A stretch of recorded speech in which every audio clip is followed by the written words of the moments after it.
30 years after the United States of America went to the moon, we still had not figured out all the parts of a woman's vagina. 30 years. 1998 is when we figured that out. I was graduating from college and some brainiac was like, oh, here's what makes up a vagina. None of your boyfriends probably knew where it was in college. None of my boyfriends in college knew where my vagina was. Let's just be super clear about that.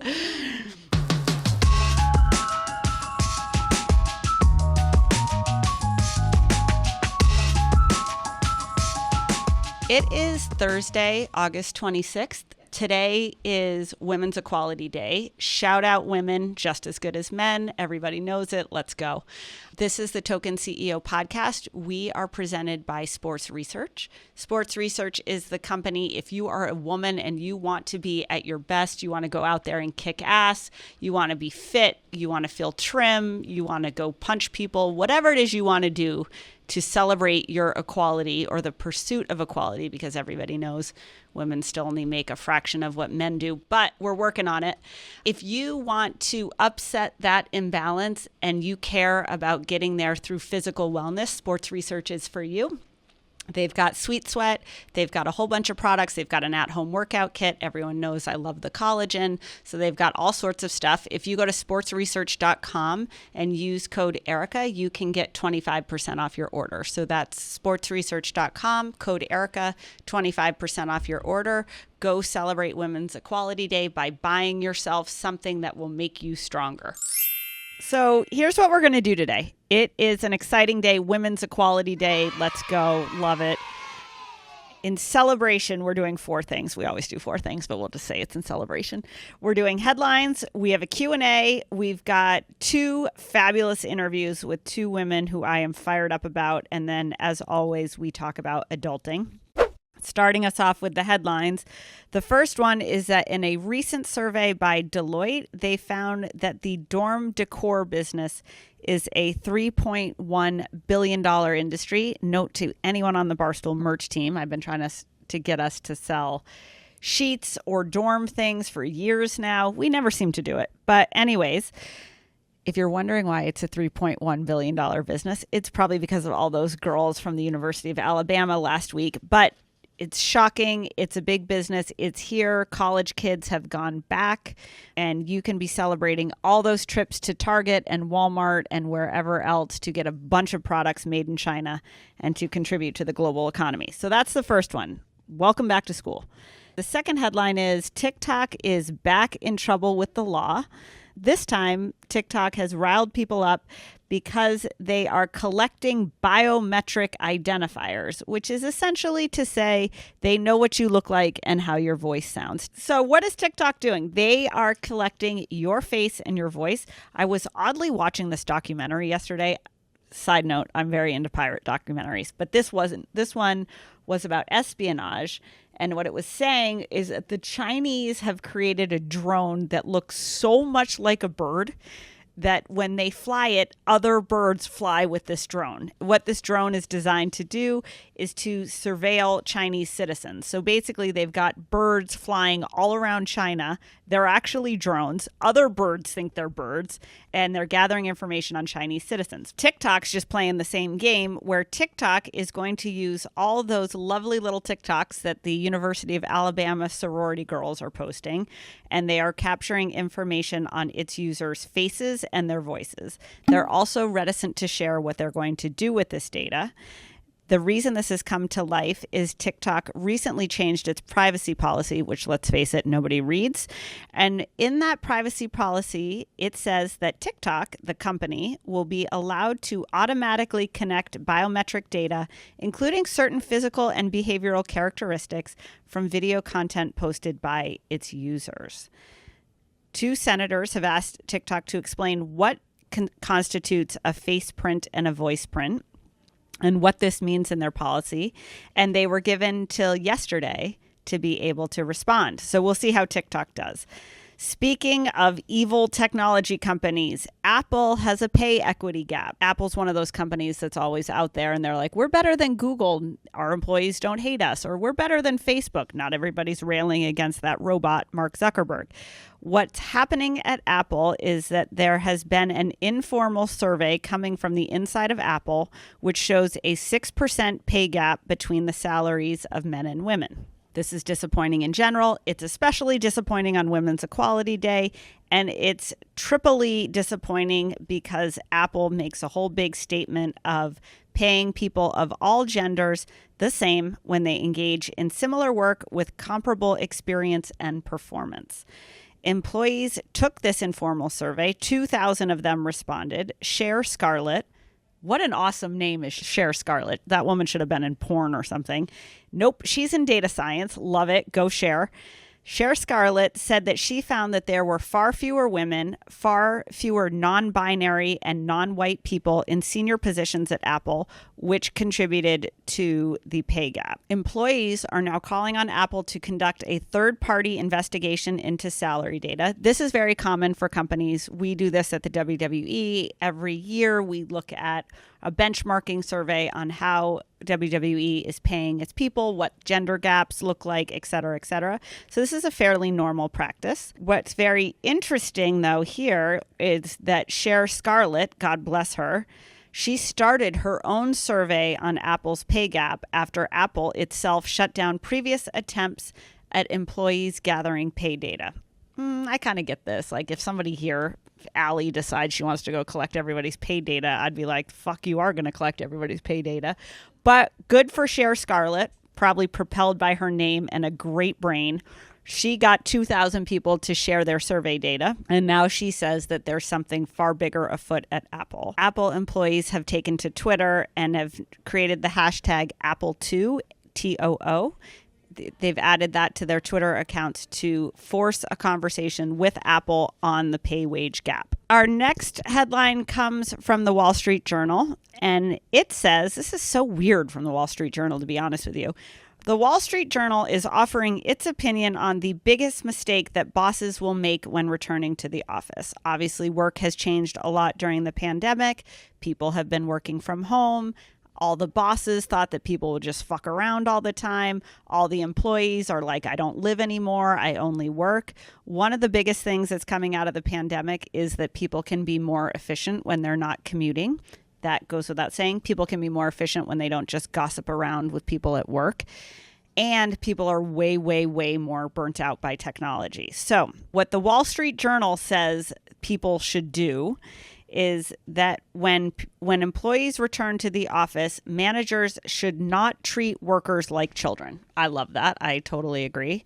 People who work are adults. They should be treated like adults.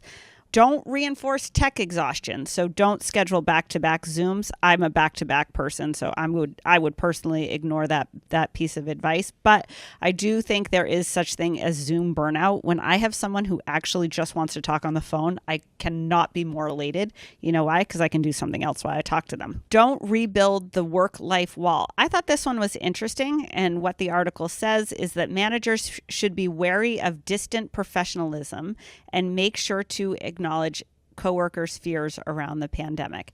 I agree with this. I think, one, you should understand what your employees' motivations are and what their concerns are and where they're at. You got to meet people where they're at.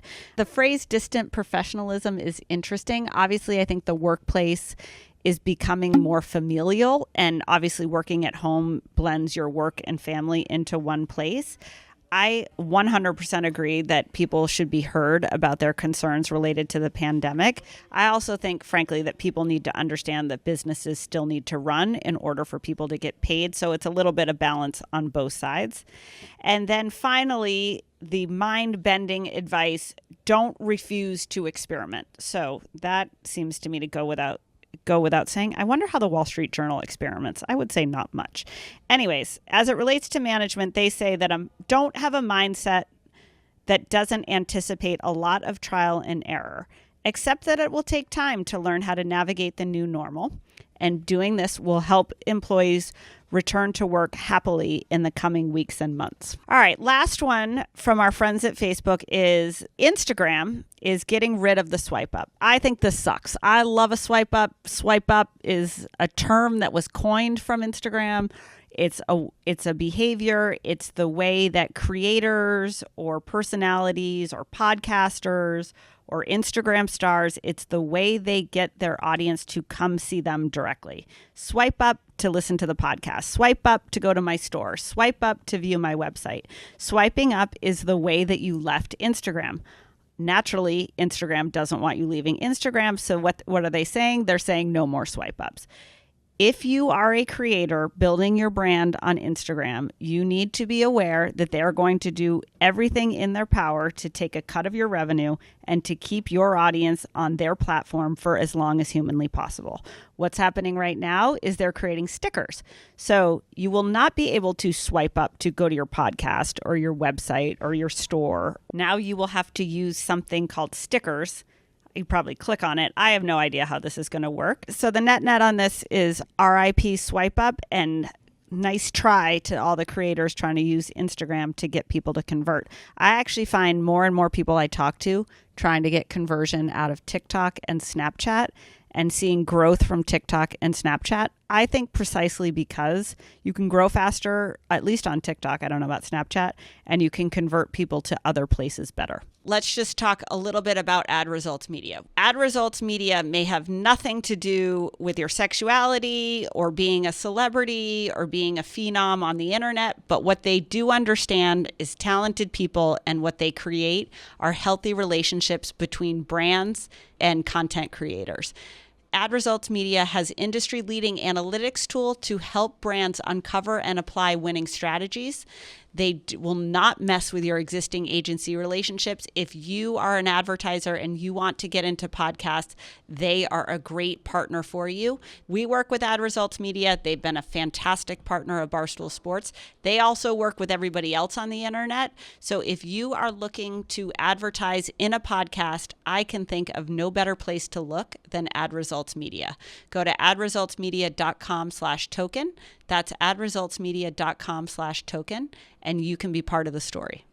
Next up, we are answering questions. So the first question comes from a woman, a new mom who has been part of a company for 7 years. So congratulations to this person.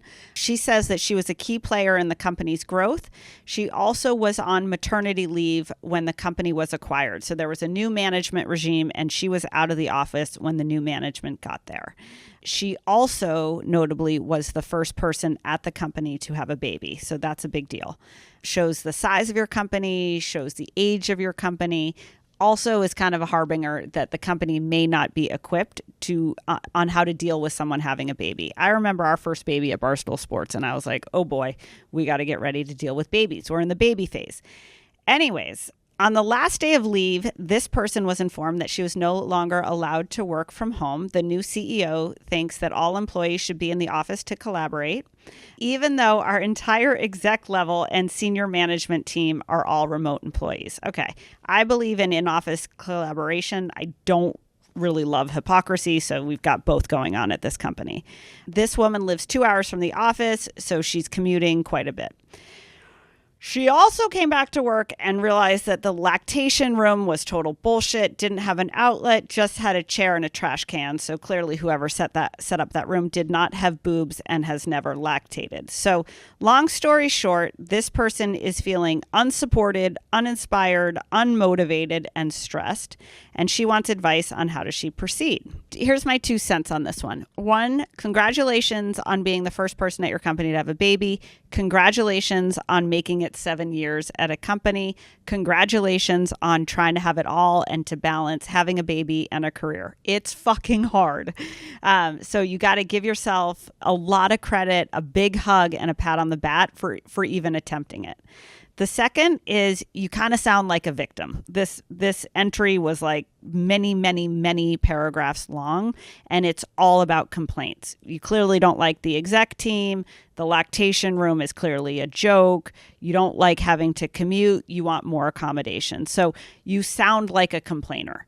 Now, the only reason I say that so bluntly is because if you are one of the oldest, longest standing employees at this company, it means that your work there meant something, and it means that the company meant something to you, and it means that you know people there, and you can be part of the change that you want to see at this company. So personally, what I would do is write a very nice letter. I don't know if you have HR. I'd write a very nice letter to HR, or better yet, go sit with your HR person and go sit with the new CEO and say, hey, I'm a new mom. I've worked at this company for 7 years. I've loved it. This is what I've accomplished here. I'm now in a new phase of my life. This is what I'm trying to do. And here are 5 ways that you could better support me. I need a flexible work schedule. Here's what I'm going to commit to you. Here's what I'd like you to commit back to me. I need a lactation room with a power outlet. That seems fairly reasonable. I'd like to get that. Technically, they owe you this, so you should ask very firmly for that. And then you should ask for other things that you're missing that would help you feel more supported at work. It's your job to be an advocate for yourself. It's your company's job to do the right thing. Maybe this job has run its course. Maybe your new management is assholes. They kind of sound like assholes. But you can't just be a victim to your circumstance. Your circumstance has changed. You can either complain about it, or you can empower yourself to do something about it. And if they don't listen and they don't acknowledge you and they don't help you in your process and in your new situation, then go find a different job. Oh, this is a good one. All right. On Women's Equality Day, our second question is, how do you approach your boss, a man, when you find out that your male coworker who does half the amount of work as you makes more money than you? Ooh, I love this. Okay. First of all, I hate when people talk with each other about how much they make at work. I realize that's naive because everybody, let's be honest, talks about how much they make with one another. I don't know why people do that, but they do. Long story short, if I were in your shoes and my male do-nothing counterpart made half as much money as me, it would really piss me off. So what I would do is to articulate and write down everything you do for work all day. I would show your accomplishments. I would position everything, not just in what you do. Nobody gives a shit what you do every day. They want to know about the results you drive. So articulate the results you drive. And then I would say, hey, I realize that it's somewhat inappropriate for people to share salaries. I realize that this isn't for information that I have firsthand, but I've been made aware that Joe Idiot over here makes twice as much money as I do. And I really don't believe that Joe Idiot is driving this kind of result. Leave this in your manager's hands. If you feel like it, go to your HR person and have the same conversation. Don't complain. Don't be like, I want what he wants just because I'm a woman. Prove that what you do makes a difference for the company. Be mature. Be a leader and be a strong advocate for yourself. And also highlight a discrepancy that who knows why that discrepancy exists. Maybe he was paid more at his last job. Maybe someone had to hire him. I don't know. The best thing you can do is to show why you are so valuable and show that you have a very good indication of a pay discrepancy, and to give your manager and your boss or your boss's boss the chance to make it right. Chances are they're not going to make you whole right away. And so when they come back to you and they're like, hey, I'll give you a 10% raise, what I would go back with is to say, what do I need to do to be paid equally to my male peers and my female peers? And really make sure that you see a line of sight to be able to make more money and to be able to be paid fairly and comparably with the people around you, regardless of how much of work they do. All right, so question number 3 is from one of my favorite people, Courtney. Courtney has been with us since the very beginning, so shout out Courtney. She says, hey, you don't think about gender in the workplace, but when you're in a field historically dominated by men and there are those obnoxious microaggressions, like asking the female attorney to bake cupcakes or something for someone's birthday. First of all, I wouldn't even know how to make a fucking cupcake, so I would just say, why don't you make the cupcakes, asshole? Courtney asks, how do you not think about it or deal with it, or do we just ignore it? I can't wait to be the boss, and no one would dream of saying some of the shit to me. So I can't wait for Courtney to be the boss too. Courtney's going to be a great boss. Here's my 2 cents. One, in a situation where I hate the word microaggression. That just makes me think about woke people that drive me nuts. I was on a plane to a board meeting and someone was like, ooh, you just said a microaggression. And I was like, what the fuck is a microaggression? Anyways, I think millennials just have too much time to get all worked up about everything. That's my 2 cents. Not you, Courtney, though. So here's my 2 cents on this. If your male counterpart says, why don't you make the cupcakes? I would respond back and say, why don't you make the cupcakes? That would be the first thing I would say. Or you probably have a better retort, so use that. The second thing is, the other thing I would say is that I would deal with what you call microaggressions with humor. I don't think it's a bad thing to be mouthy. I would just put it back in people's face. If someone asks you to make the cupcakes, you should ask them to make the cupcakes or come back with a better retort. I would, in general, not get your underwear all up in a wad over microaggressions. People say stupid things. Gender bias exists. Men are idiots, and they act like idiots very, very frequently. Women are also idiots. So people do stupid things is the headline here. Ignore it, laugh about it, put it back in their face, or just flat out say no. You can do all of those things. And the point is, once you do it once or twice, someone will think once or twice before they say that to you the next time. So, Courtney, that's how I would do that. I will send you cupcakes, Courtney, when it's your birthday. So let's find out when Courtney's birthday is.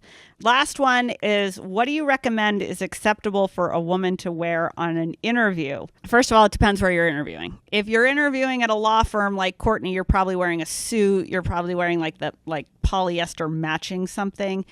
If you are working at a place like Refinery 29, I'm saying you're wearing like a bohemian print dress. If you're coming to work for Barstool Sports, you can pretty much wear whatever the hell you want. So what I would say as a general rule is wear something that you feel comfortable in. Feel like you look great. If you think you look great in a mini skirt with your boobs hanging out, great. It might hurt your chances to get a job, but if you feel great and you want to own it, do it.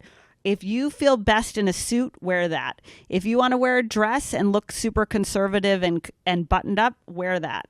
I've been to job interviews in jeans. I've been to job interviews in dresses. I've been to job interviews in suits. I think you can wear whatever you want. I think what's most important is that you have a good sense of the vibe of the company you're going to work for. You feel great in whatever it is you're in. Wear an accessory. Wear something that makes you feel like you can shine. And then also, don't dress like you're going someplace you shouldn't be. I wouldn't dress like I'm going to a nightclub for a job interview. That's just me. Maybe you want to go work in a nightclub and you dress like a nightclub. But the biggest thing is to be yourself. If you're not yourself when you're interviewing, it's going to be harder for you to be yourself when you're hired. So just be yourself all the way through. I am really proud that this podcast episode is sponsored by BetterHelp. So we are talking about women's equality. We're talking about women's empowerment. Hey guys, you're part of women's empowerment too, so just don't forget that. So what is BetterHelp? BetterHelp is online therapy. Life is stressful. It doesn't matter who you are, whether you're a man or you're a woman or you're something else entirely. Doesn't matter what you have. You probably think your life is stressful, and guess what? Your life is stressful. You may not feel like shit all the time. Sometimes I feel like shit all the time. You may not be having you may not be having a total meltdown, but if you are feeling like you're stressed and you're feeling unhappy or you feel anxious, BetterHelp is a customized online therapy that offers video, phone, and even live chat sessions with your therapist.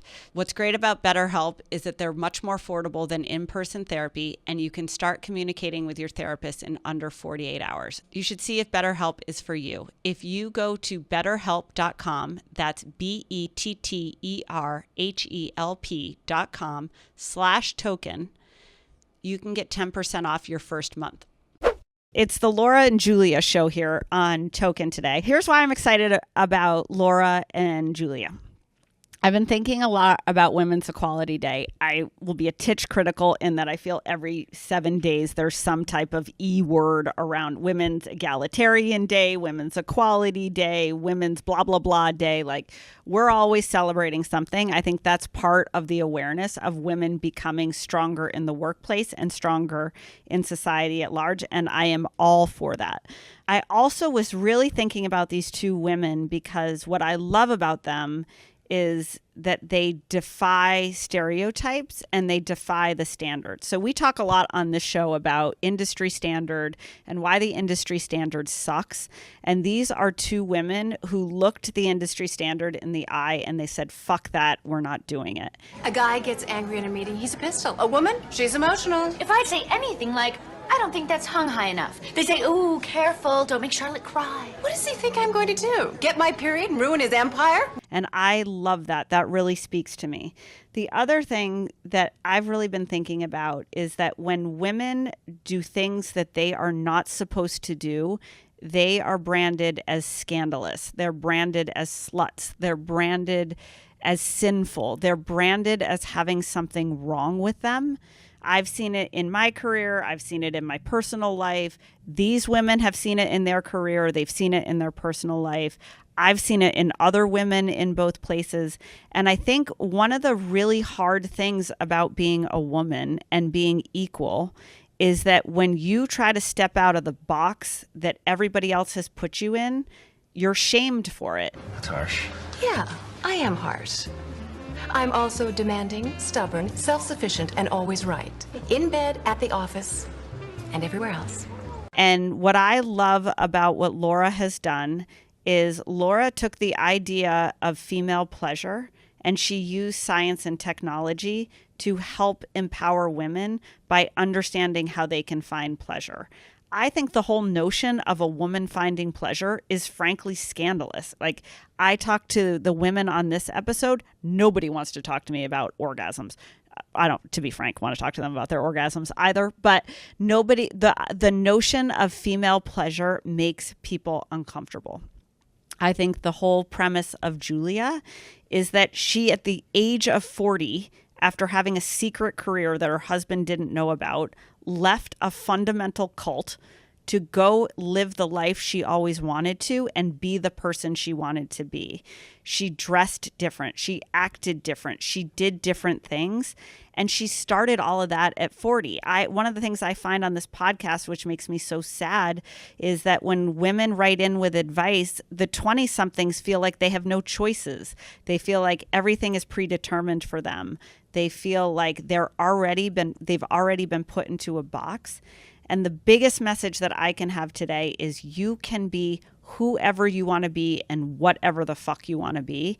And you should go get after that. And there's nobody except you who can get in your way of doing that. The only thing is that you're going to have to put up with some branding. You're going to be branded as sinful, shameful, scandalous, sensational. And that's okay, because you know what? The people who are saying those things about you are people who never wanted to change or who weren't brave enough to try. And what I love about these two women and about everyone who's been part of this show is that we're all trying. And I think that's the biggest thing that we can do on an Equality Day, is to group together and try and to support one another in that journey. Not all of us are going to succeed. Most of us are going to fail. Everybody fails all the time. But the whole idea of trying is what matters, and that's what equality is about. So first up, we've got Lora DiCarlo. Lora DiCarlo had a mega orgasm. She had an orgasm so big that she decided to get into the orgasm business herself. The company is called Lora DiCarlo. She makes sexual pleasure products. She takes a titch of offense to the word toy and vibrator, which is actually interesting. What she has set out to do is to create products using science that mimic physical touch. That's basically how I would summarize what she does. So Lora joins us to talk about Lora DiCarlo, the products she makes, why women's sexuality is so important, how women can be more empowered by understanding who they are and what makes them feel good. So I loved our interview. She is a spitfire. She's a badass. She's just signed Cara Delevingne. She is rolling out a whole bunch of products. She has a company that is radically transparent, and also a company that's very different in that she is seeking to use science and robotics to help create products that help women know themselves. All right, Lora, I'm very excited about this. I have been thinking a lot about it. I was listening to I'm back into Tupac. I've been listening to a lot of Tupac on the weekends. Yeah. I know this is so random, but the way men talk about sex and coming and orgasms and women versus how women talk about it, I was thinking about it in the context of, Lora, you and your company, because I'm just like, it's so silent. Like, you have got like Cardi B and Megan Thee Stallion. Yeah, like that's it though. Okay, so all right, sorry. We're actually going to start this thing. Are you ready, Lora? I was born ready, then they changed my name to Lora DiCarlo. All right. So I remember tweeting at CES, it was last year, right? Was it last year? Or was it the year before? Year before? The first It was the year before, I think. Yeah, when they didn't give you a prize and they were like, get the fuck out of here because you make products for women. They gave it to us and then they're like, oh, that's dirty. Oh, yeah, they gave it to you and took it away. Yes. Okay. So sorry, let's set the stage. So Lora, explain what happened explain your company and talk about what happened at CES 2 years ago. Okay. So it started, founding story is it started with an orgasm. Literally, I had from a human or a machine? With a human. Okay. And this is what inspired like what we do, because we don't make vibrators initially. We actually started out making biomimetic robotic stimulation devices for people. What does that mean? That means it feels like a human. So biomimicry is the mimicry of biological motion, be it plant or animal or human. And in our case, we mimic human motion or the motion of a human partner. So that's what inspired this. Is literally I had this mind-bending orgasm when I was about 28 or 29 years old. And are you still with this person or no? No. Oh, okay, fine. I mean, that was kind of okay. So yeah, let's it was the orgasm. I remember like literally like vibrating off the side of the bed and like hitting the floor, like, and I still had like one leg hitched on the bed, and I'm just like laying on the cold tile floor on my back, staring at the ceiling, thinking, "Holy shit, how do I do that again by myself?" Because I'm looking at this person, I'm like, "This isn't gonna last," but that orgasm will. And I was in healthcare at the time. I was actually on a very long timeline, going to night school, what have you, I wanted to become an orthopedic surgeon. And I have an obsession with anatomy, physiology, and biology. So I started, I'm just a freaking nerd. I'm obsessed with like all weird things. And okay, fine. Okay. So. You live in Oregon? Yeah. Are you from Oregon? No, California. Okay, fine. Yeah. All right. California girl, nerd, has a mind-bending orgasm, thinks she wants to be an orthopedic surgeon, and was like, not going to do that. Yeah. So I started looking into like all the research around erogenous zones, and there wasn't any. I was looking for, at the same time, I was looking for a product that would help me recreate the experience. I wanted something that could fit my body. And could be customizable, could feel like a human partner and not just vibrate, and could potentially be hands-free, because why the heck not? Yep. So it didn't exist. So I started thinking like, well, what data points do you need in order to actually make something like this? And so I'm weird, and I just started asking people. It started out really grassroots, and I just started asking friends, then family, then random acquaintances. And at some point I ended up with a survey that I was sending out to people in social media, like, hey, can you measure your clitoris and your G-spot and send it to me? And what I discovered though, is that 3 things about all humans when you talk about sex. One is they're terribly embarrassed and ashamed. And then they get really excited because they're like, nobody talks to me about this. And this is interesting. So like you did just now with your staff, you're like, hey, do you talk to your friends about vibrators? Well, only my close ones. So it started to kind of remove that shame a little bit, and they would get excited about it. And then the second thing I noticed was that every single one of them didn't know nearly enough about their own body. Yeah. And I had to do a lot of education. I actually had like a pamphlet that was going out, a digital pamphlet that I made up and sent out to these people. Like, this is where you find it. This is how you measure it. And, you know, I remember our girlfriend of mine called me from Seattle one time, and she's like, all right, I'm in the bathroom. I'm naked. I have a ruler. What did you want me to do? I was like, you know what? Hold on a second. FaceTime. Don't FaceTime me. I'll talk you through this. And then the last thing I realized that everybody wanted to know was, why are you asking me this? And when I told them, it was because I had this crazy blended orgasm when you stimulate the glans clitoris and the G-spot, or actually better known as the urethral sponge. You're stimulating the entire clitoris, which is actually about the same size as if you were put up peace fingers. Just most of it is underneath the external physiology. So what you're doing is you're stimulating the whole clitoris, and you end up with this mind-bending orgasm.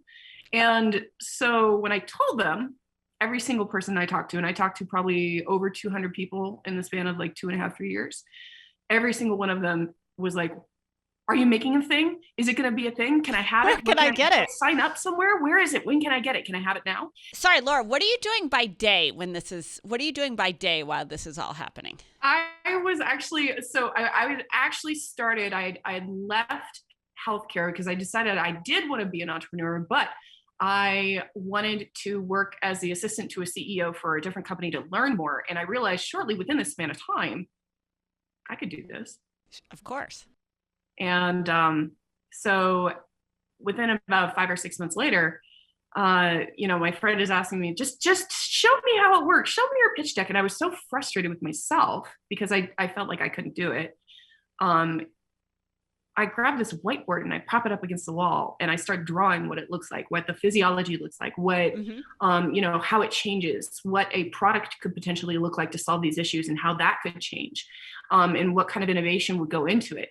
And then I start talking about stuff like, I didn't even know what the term channel strategy was, but I started talking about it. And then I started talking about why something as innocuous as a well-developed tool for sexual exploration could actually start to change how we talk about sex and masturbation, and start to actually talk about that stigma and that shame and potentially erase it. And didn't know I was really talking about a mission and a vision at the time.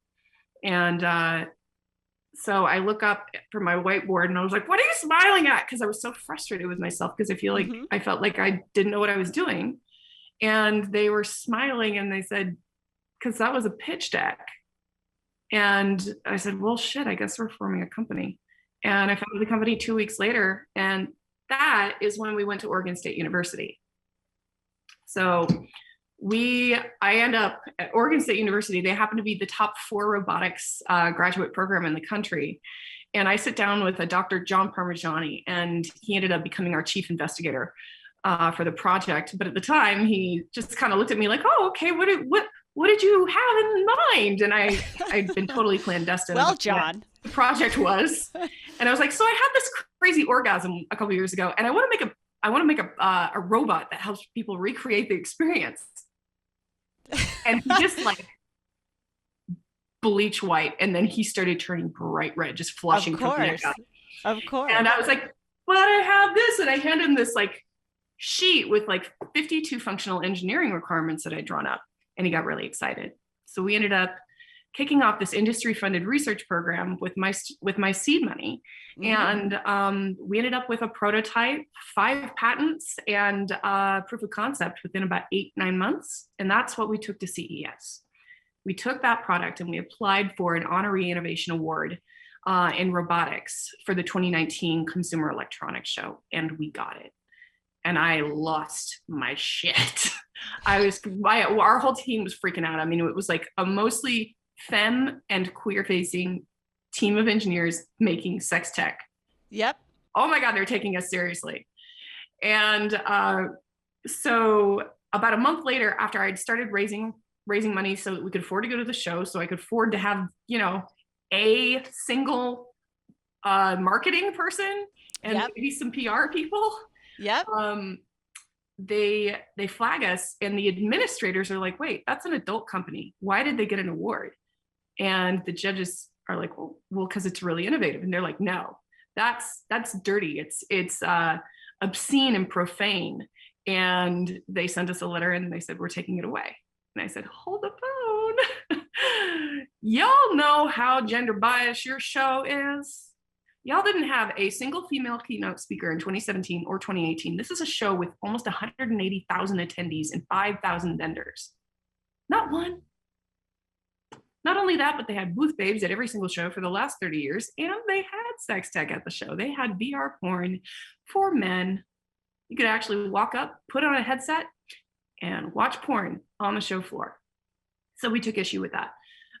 So we fought back, and they shot us down every time. So then the morning of the show, when the show went live on January 6th in 2019, we sent out an open letter and started an international campaign about the gender bias at the Consumer Electronics Show and in tech at large. Mm-hmm. And we caught fire.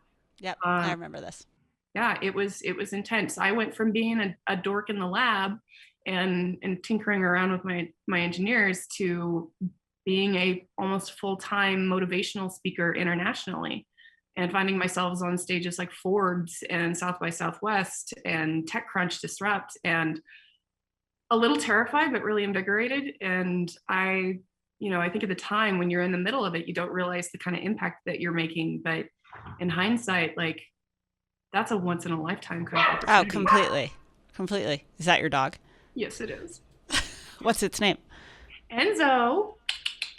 Oh, have you read The Art of Racing in the Rain? Yes. Yeah, but he's Enzo because I don't have kids, and he's my child, so I named him Lorenzo, and my grandfather. But his full name is Enzo Ferrari Drift DiCarlo. Oof. Because mom's a dork. Come here. Why do you think? Unpack why there's such not at CES, like that's a bunch of blowhards, so we get that, but like talk about the stigma around women's sexuality. Oh, he's so gorgeous. Women's sexuality overall, we have stigmatized women's bodies and sexuality, and it's kind of it just, the overarching theme here is the Madonna whore complex. We are expected to be chaste and button up when it suits men, when we're not to distract them, in this overly patriarchal, puritanical society that we've created over millennia. And we are expected to be sluts in bed when it suits men. Our sexuality has basically been at the behest and the benefit of our male counterparts since before we can remember, and we're still doing it today. And basically, and we do that about sexuality, period. But there's definitely a bias there. Overall, sexuality has this kind of shame wrapped around it, but it is, 100-fold if you have a vagina. Yep. And essentially, it's. If you consider this where sex tech is concerned, you were saying vibrator earlier. We initially didn't start making vibrators. We started making biomimetic products that for sexual exploration. And the first vibrator was actually invented in the early 1900s, actually 1870, and then manufactured in the early 1900s, invented by a Dr. Mortimer Granville, that actually was using his hands to stimulate women's clitorises in order to combat female hysteria. So it just calmed them right down. Oh yeah, I'm sure after giving so many hand jobs, he must have had. His carpal tunnel tendonitis must have been off the hook. His carpal tunnel must probably had a brace. Terrible. So he invented this vibrator, and we actually he's like, fuck that. But they're so I care about my wrists. But that's what we've been using for the last 100. So do you not like the word vibrator, or do you feel it's not broad enough? No, I think it's and I think toys are also kind of I don't see them as toys. Like our products are like fully my hero product, the one that I designed initially that we first launched is called Ose, and it is fully customizable, and you can actually fit it to your body in such a way that it can be hands-free. And we're actually stimulating the glans clitoris using a touchless fluttering technology that feels like cunnilingus, and it actually reverberates thrumming sensation throughout the external body of the clitoris, all the while actually has a protrusion that comes out on the phallic end that stimulates the G-spot or the urethral sponge. So it's like somebody giving you cunnilingus and stroking your G-spot with a come hither motion at the same time. And it's, like I said, completely customizable. So I don't view this as a toy. They're certainly fun, but it's more of a tool. We've had males that said, oh, well, you're just trying to replace men. No, I was actually at a car dealership yesterday where he said, you're just trying to get rid of all the guys? And I'm like, no, actually, if you think about it, you give this to your girlfriend or your wife, your partner, and she uses this and she finally understands exactly what makes her tick. Yeah. She understands what frequency she's going to share that with you. Touch that, where her pleasure points are, and what makes her come the hardest. Guess what that does? That's empowering. That's knowledge about your own body.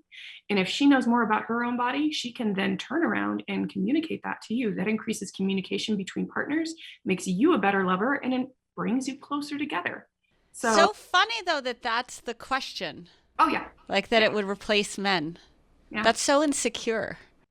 I mean, I don't get that question that often. You'd be surprised at how many men are very supportive of what we're doing. Initially, when we launched, about 5 months after they took we launched our awareness campaign, they gave our award back.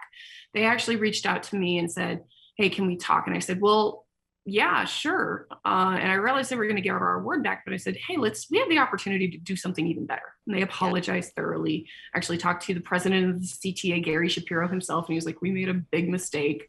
We're sorry. And I said, yeah, you did, but we have an opportunity to do even better, because there's lots of businesses and companies within this sector that are doing a beautiful job. They are creating products that are solving problems. They're innovative. They're respectfully created. They are tastefully done. And they have a place at your show. So let's make a space for them at your show. He said, okay, so a sex tech category? No. Let's put it in the general health and wellness category, because sexual health and wellness is health and wellness. So we actually helped them rewrite their policies, and we launched 2020 with I think 12 companies, sexual health and wellness companies were actually in the greater health and wellness category. And we clearly had way more fun than anyone. Oh, absolutely. I also think it's interesting though, like I was going on your website and you're offering, look, I think the words you use are very interesting. Yeah. The words you use are very purposeful. And also I really like the way that you've thought about biomechanics and science, and you went to a robotics lab. It's not like there's like a bunch of women like just having orgasms all the time and you're like, ooh, I think it should be this long or this thick or this warm or whatever. No, we have such an insane process. It's really funny because I've thought so many times about how, like, we have a full engineering team and we go through a very, very specific, detailed process on how we innovate and how each iteration comes out. And we do that here in-house until we're ready to actually do that bridge to manufacturing for each product. We have in-house and we have external testers that go through full questionnaires. We survey our communities before we start on a big project. What are the types of sensations you like? What are the biggest problems you view in sexuality? How can we solve them with our innovative technology? And then it goes into that funnel and down that pipeline. And it takes anywhere between 6 to 18 months, depending on how complex the project is. Yeah, I love that. And then I think, I was on your site and then it's like financial wellness. Like you have a blog today that's about financial wellness. So it's what I also really appreciate. Well, I appreciate a bunch of things. One is that I loved that you had no idea what the fuck you were doing. And then you're like, oh, I'm just going to invent a new category. And Oh, God. in English, like you're like, I don't know the words, I don't know the process, but you were onto something and it came from a really authentic place. I think the second thing is that I think taboo things are so interesting. Like I always talk about Barstool as like, we will make the most of every sin business out there because sin businesses are fun and it's things that people are clutching their pearls so much they won't touch. Yes. And I hate pearl clutching. Like it drives me nuts. But I also think that, what you are talking about is empowerment, that a woman can understand what gives her pleasure. Like, I think the saddest thing that you've said, and I think it's 100% true, and I think if you surveyed the women in this room right now, what gives you pleasure is something that women, one, feel guilty about, two, they feel ashamed of, and three, they don't have a clue. And that's really sad when you think culturally how male masturbation is so common. It's like it's a feature, and women masturbating is like a bug. It's like, ooh, something's wrong. And I think what you're doing is normalizing something through science in a way, which is really a very clean isn't the right word, but it's just a fact-based way of doing it. Yeah. And I think, not only that, but it's kind of the authenticity of the brand has been a big key as well, and getting that brand equity, because one of the biggest decisions I had to make was, do I want my face on this thing? Yeah, that was actually one of my questions. Why is it under your name and face? I think it adds that authenticity, a human element, and it helps people to understand that it personifies it as well. Like, and when you can see a human that is unafraid, unapologetic about sexuality in a way that is really respectful, in a way that's very frank and just straightforward. It makes it a little bit easier to kind of put yourself in those shoes, go, oh, well, I guess it's not that bad. It's not that shameful. Which is why, like, on my social media, like all my tag clients say, I get on stage and say vagina a lot. Because that's the only way that we're going to start to destigmatize that. And education is the key. So we actually offer, we have several blogs that talk about these educational spaces, and we're continuing to grow that out. So we kind of see this approach, our business approach, in a very three-tiered manner. One it started with our robotics and the ingenuity and the technology. And I really do believe that the more you know about your own body, using technology like this, using the content. The second tier is the content, the coaching that we offer. We actually offer coaching through the website. You can go and sign up for a workshop, or go and sign up with a coach and talk to them about product, about your experiences. You can get hooked up with a therapist to talk through communication with your partner, menopause, trauma. Because these are all blocks to you being able to find and walk your own path to pleasure. And then the third thing is that we're developing an intimacy consumables line. So products like lubes, like tinctures, like consumables that help with every aspect of your sexual journey, because sex, like the before, the during, and the after of masturbation and sexual experiences. Because I believe that the more you know about your own sexuality, the more comfortable you are in your identity. Yeah. The more comfortable you are in your identity, the more confident you are in the external world. And the more confident you are in the external world, the more likely you are to go out and make really big change. And that is literally how we want to change the world. We want to empower other people to go out and do the thing that helps change the world just a little bit more, by empowering them to feel more comfortable in the bodies, in the skin, in the identity that they are comfortable in. Lora, like, you are the ultimate woman. I love this. Tell people where they can find you. Like, tell people where they find you. Like, give people the pitch. We're LoraDiCarlo.com. It's It's LoraDiCarlo. And actually right now, I just talked to my director of marketing. She said, go sign up for our email newsletter because we have so much stuff coming out right now. And we're running some really amazing specials and whatnot. And we have some new tech coming out in the next 2 quarters. We have new consumables coming out, and we have some really big announcements. You are awesome. I'm going to sign up for that. I can't wait to buy everyone here some product. They'll be very appreciative. We'll just post about it. And thank you for doing this, Lora. You're awesome. Congratulations. Thank it's you so awesome much. To meet you. Huge fan, super excited. So thank you so much for having me. Oh my God, right back at you. See you later. Thank you so much, Lora. Bye. Say bye to Enzo. Oh yeah, I will. Bye. Bye. So our next interview is Julia Haart. You may know her from My Unorthodox Life. She is a woman who has gone through massive transformation in her life. She has become a celebrity in her own right and also believes that women should harness their own pleasure. So when she escaped the ultra-Orthodox community, she decided to wear the shortest skirts, the tightest tops, the lowest cut things imaginable, simply because in her mind, that was a symbol of freedom. In the spirit of women being empowered, in the spirit of women having equality, why not start with the vagina? And let's just start by feeling good. Okay, so Julia, it's Women's Equality Day. What do you have to say about women's equality? I think am I supposed to be speaking? Whatever you want. That's what Avery does. Yeah. So honestly, I think, to me, there's the world I came from and the world I live now. In the world I live now, I think we've come a long way, but we've got a long way to go.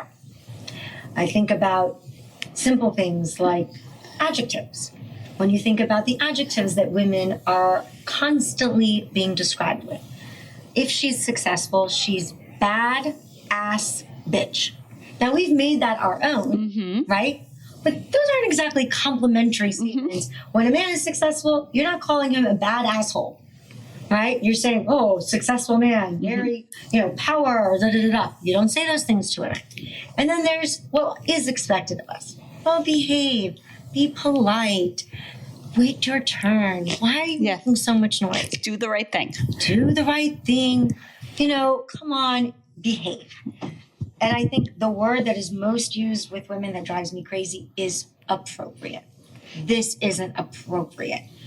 Talking this way isn't appropriate. We would like you to be appropriate. I would like men to be appropriate for a jam. Ooh, I love that. Okay. Yeah, let's go.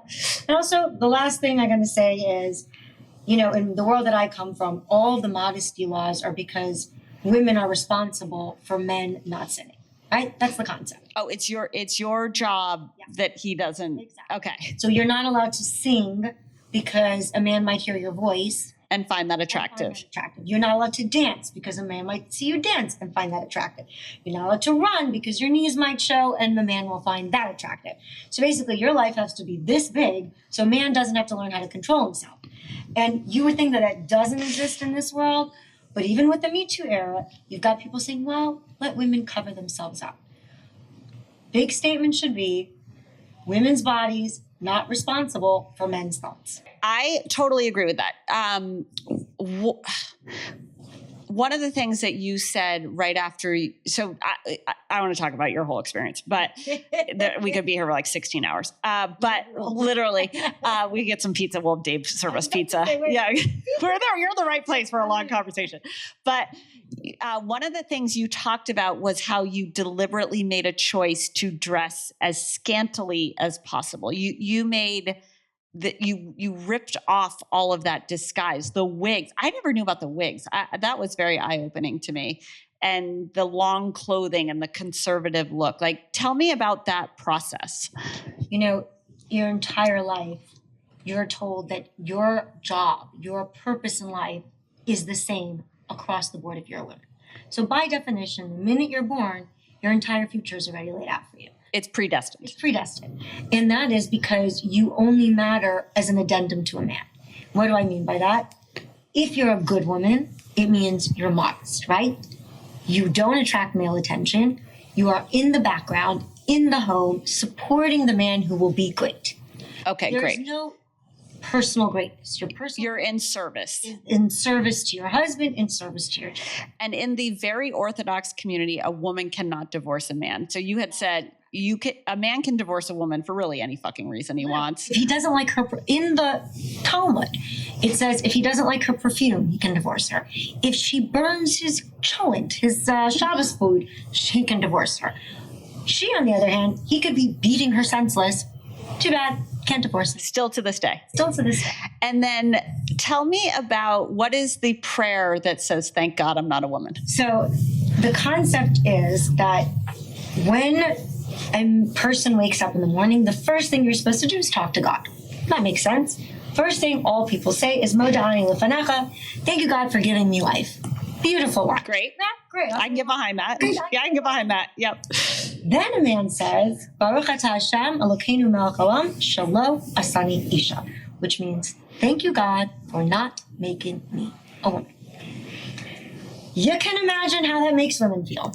Women have to say it too? No, women. They don't. Oh, what do they get to say? Women have to say, thank you, God, for making me as you chose.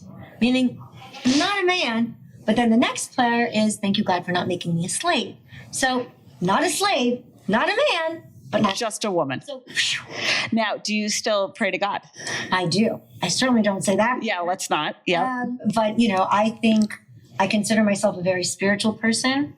I love being Jewish. I love being a Jew. I think there's so many beautiful things I learned. And I think there's so many beautiful things inherent in all religions. Community, caring for someone outside of yourself, gratitude, acts of loving kindness, charity. These are all things that we learned. And I know that these are all things that every religious person is taught. But I don't think anyone has all the answers. Mm-hmm. All religions have beauty in them. And I think all fundamentalism is the same. Yeah.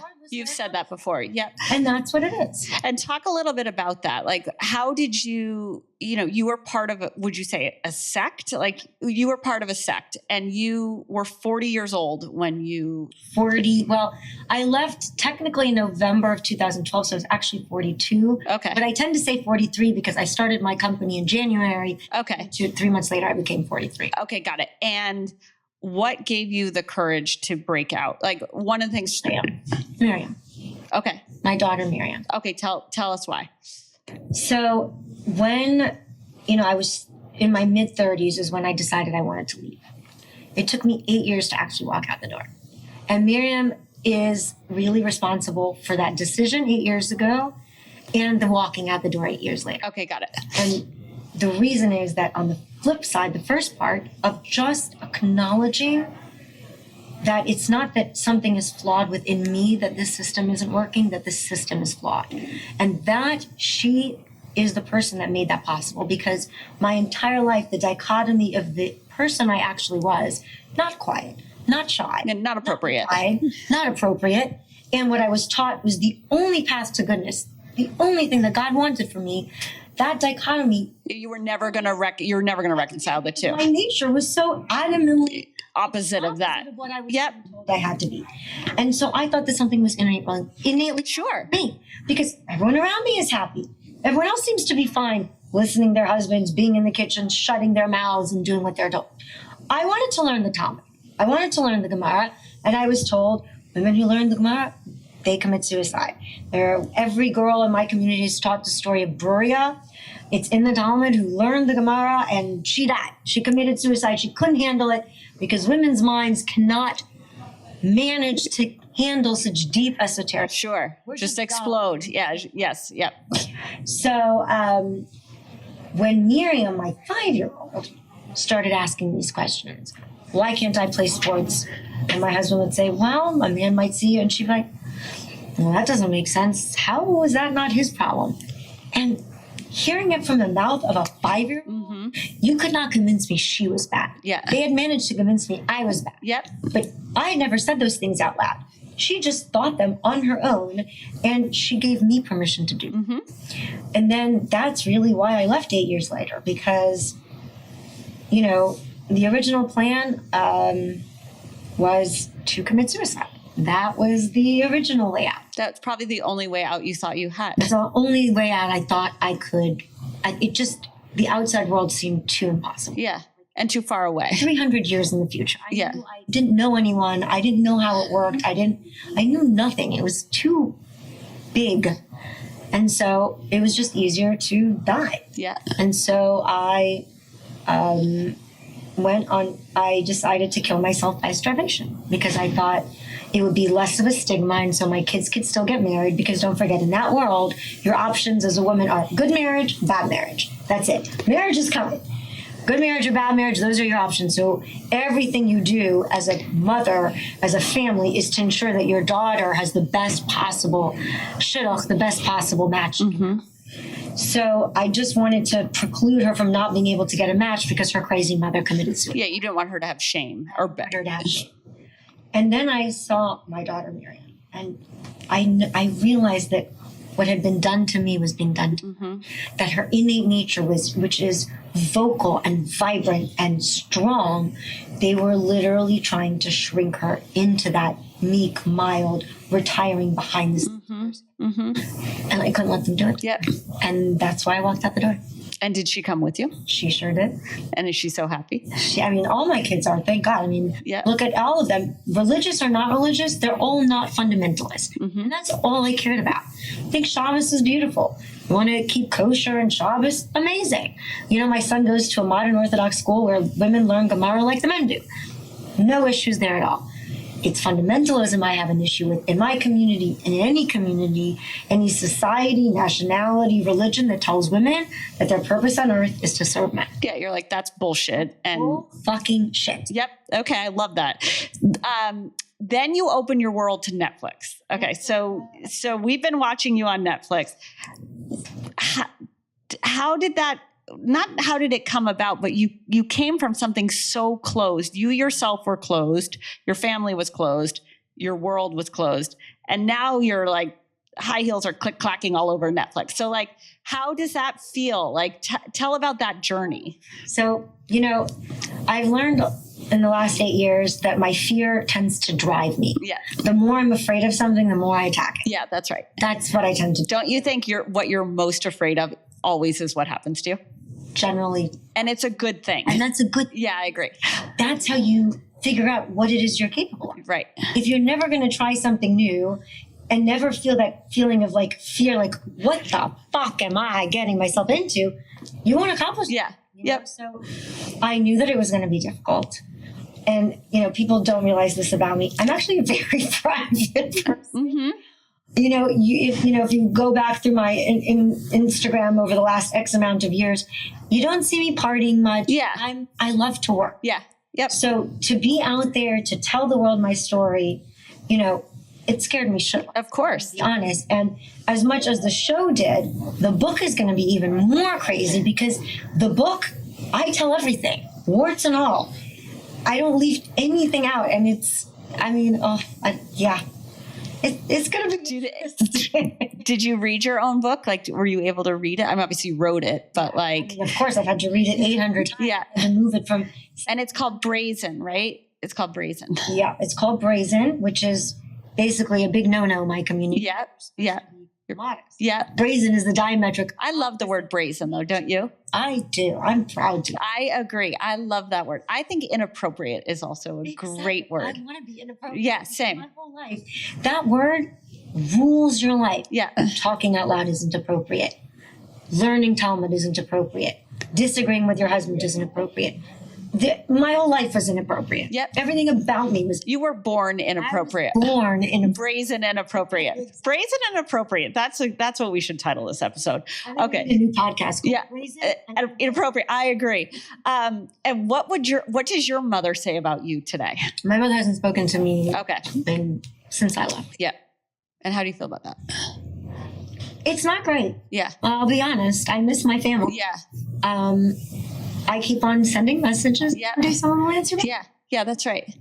It's hard, I think, when you make a change, you can't, you seem to me like someone who you've got your shit together, and for as brazen and inappropriate as you may be, you're also clearly very driven and very purposeful and very organized and very premium. And I think that's how you navigate headfirst through life. And it's your life, like, and you're navigating through it. And I think what's hard is that you very likely, I'm sure, put a mirror to the community, to your family.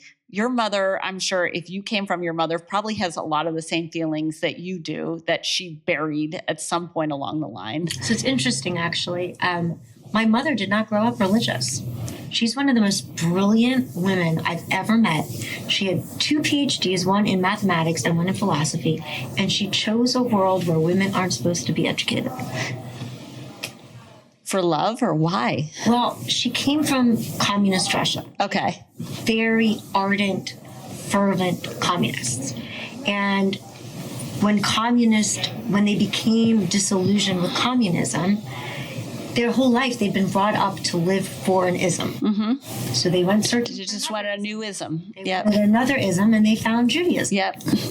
And so my life, the doors of freedom shut. And the most brilliant woman I know chose a world where her daughters would not be educated. Yeah. That's, but she's an incredible woman. She's a brilliant woman, and I hope one day she'll talk to me. Yeah. Have you found other mothers? It's funny that you say that. I want Robert's mother to die. Okay, so that's good. I'm obsessed with Robert's mother. Mitzi is like the coolest person ever.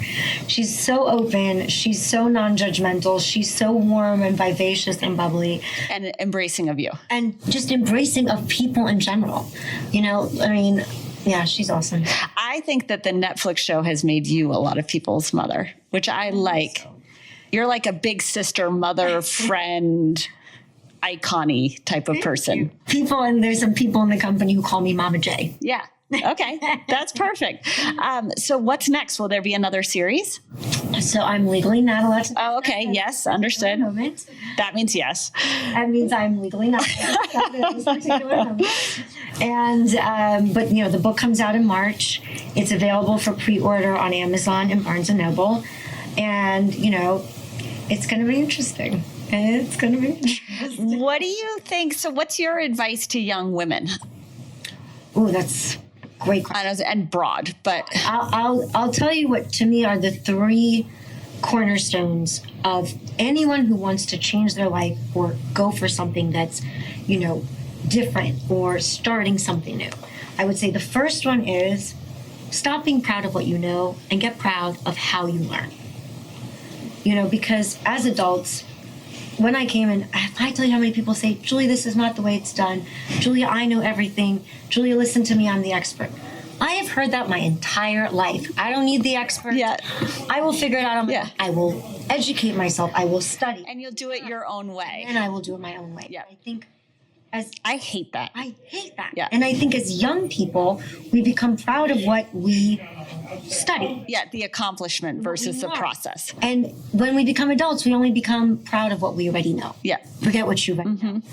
Don't stop being an eternal student. I say that's number 1. And I would say number 2, and I say this over and over and over again, get comfortable with being uncomfortable. Yeah, I say that too. That's funny. I mean, you can't try something new. You're going to fail. Yeah. So a lot. Wait till you read the book. I made so many. Yeah. You're going to look at this and you're going to say, Julia, what the fuck were you thinking? But I didn't know any better. Of course. And too bad. That was part of the process. Yep. That was part of the journey. Mistakes, stupid things that you do, it's okay. It's okay. Get scared. Go for it anyway. Completely. If you're not failing, you're not trying. You're just not trying. And then I would say number 3 is talk to yourself. Literally. Have running conversations with yourself out loud. I don't care how weird it sounds or how funny it looks, but everyone else is going to be yelling at you and telling you that you can't. And you need your voice to drown out their voice. How do you block out, like, it's Muncie, right? That's the name of the town.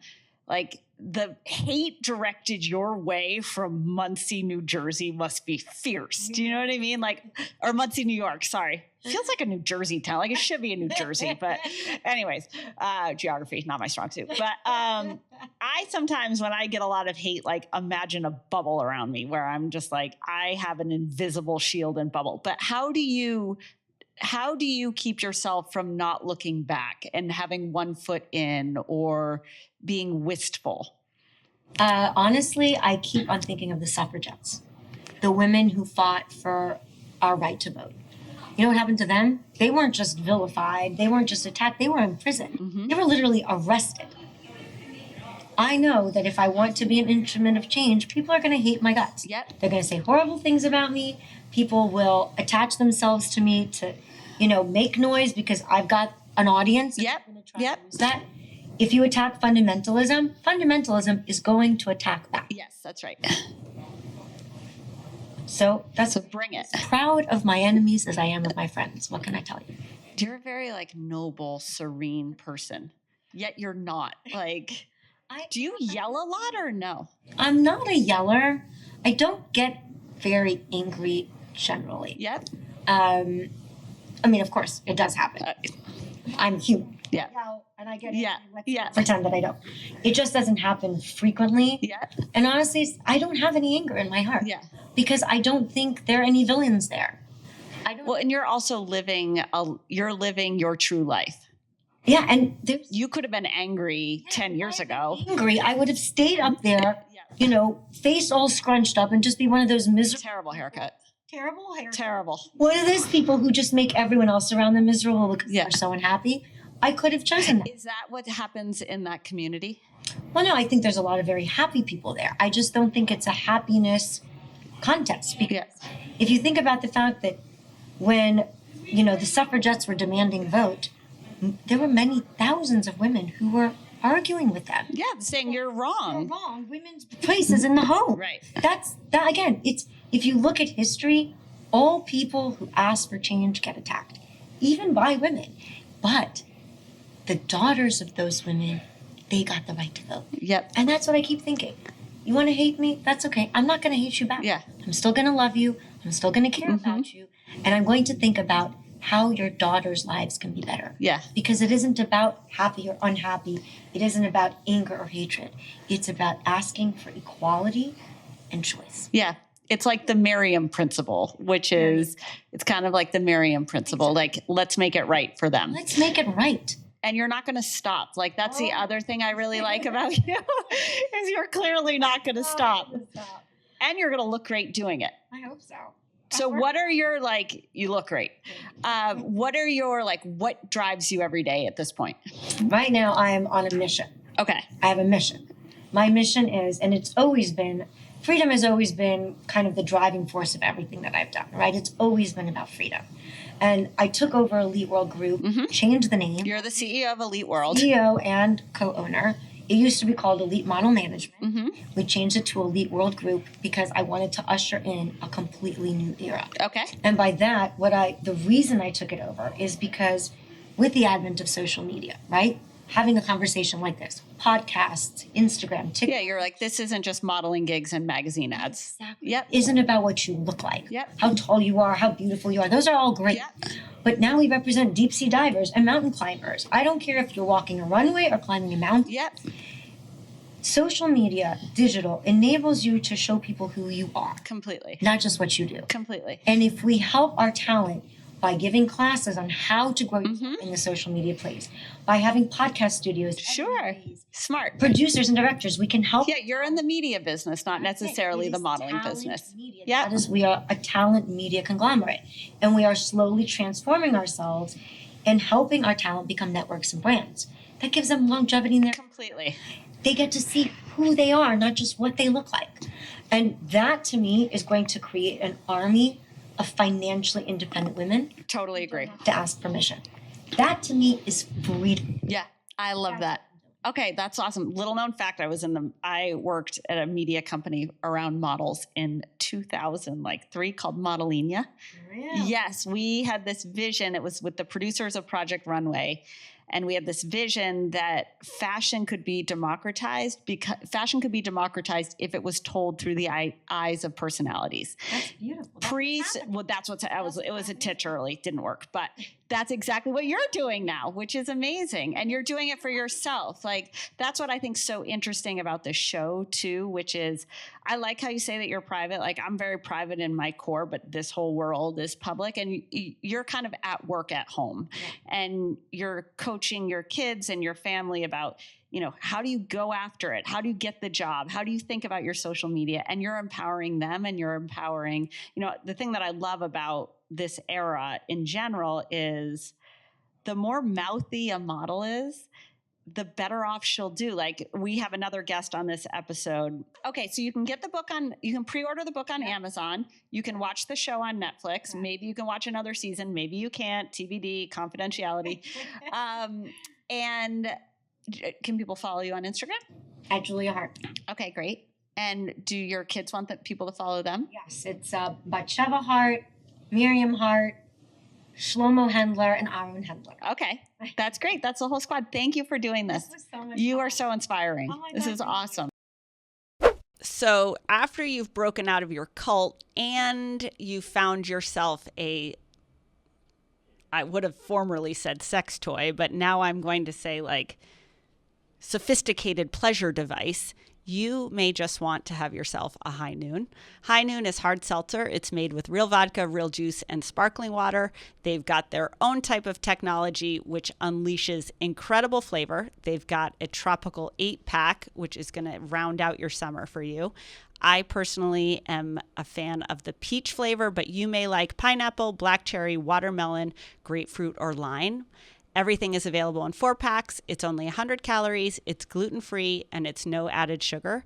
So have a High Noon and enjoy getting an orgasm, having an orgasm, or giving someone else an orgasm. Adulting. All right, so let's go. Shout out to High Noon for helping us help people adult. Question is, second interviews. Are the questions different from the first? Tips on really bringing home a second interview. First of all, I hope the fucking questions the second interview are different than the first interview. Otherwise, you should be worried about where you're going to work.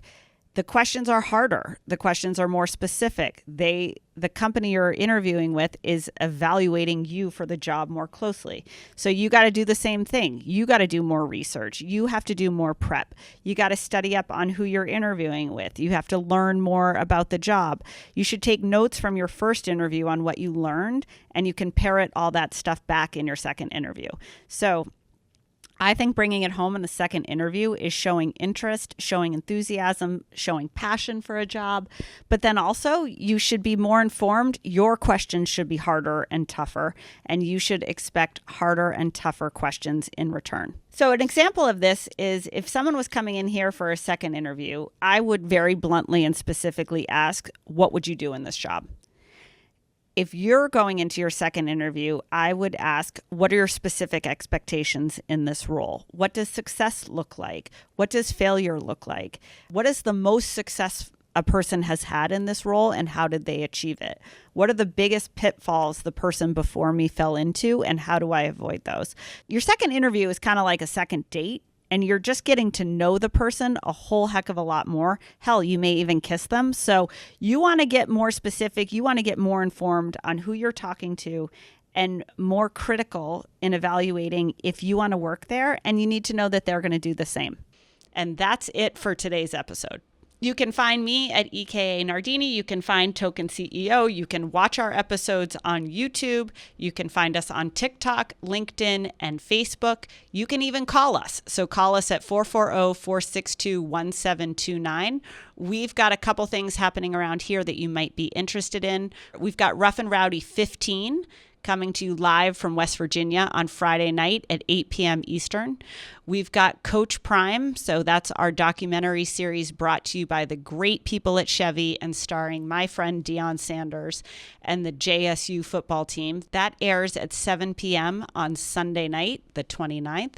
And then finally, Dave and Dan will be manning the Barstool Sportsbook desk live for the Jake Paul versus Tyron Woodley fight on Sunday, the 29th at 8 p.m. on Showtime. So tune into Showtime on Sunday night to watch Dave and Dan, to watch a great bunch of fights, and to bet with the Barstool Sportsbook.